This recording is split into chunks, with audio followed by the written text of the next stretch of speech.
ஏற்படுத்தி போடப்பட்ட வடையில் ஈயை போட்டு சுட்ட ஆவின் பாலகம். வாடிக்கையாளர் கொடுத்த புகாரால் அபராதம் விதித்த உணவு பாதுகாப்பு துறையினர். நடவடிக்கை எடுக்குமா ஆவின் நிர்வாகம்?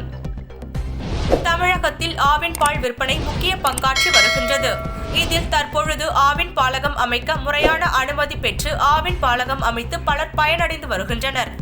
ஆனால் தற்பொழுது பாலகத்தில் ஆவின் மூலமாக தயாரிக்கப்படும் உணவுப் பொருட்கள் மட்டுமே விற்பனை செய்ய அனுமதி வழங்கப்படுகிறது.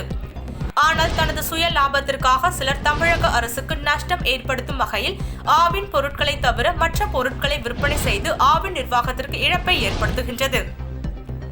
அதேபோல் தற்பொழுது திண்டுக்கல் நகர் பகுதியில் இயங்கி வரும் ஆவின் பாலகத்தில் போடப்பட்ட வடையில் சுகாதாரமற்ற முறையில் ஈ ஒன்றை போட்டு சுட்டுக் கொடுத்துள்ளனர். இதனை வாங்கி சாப்பிட்ட வாடிக்கையாளர் ஈயை கண்டதும் அதிர்ச்சி அடைந்துள்ளார். இது குறித்து விற்பனையாளரிடம் கேட்கையில் இதெல்லாம் சகஜம் என கூறி ஏளனமாக பேசியுள்ளார்.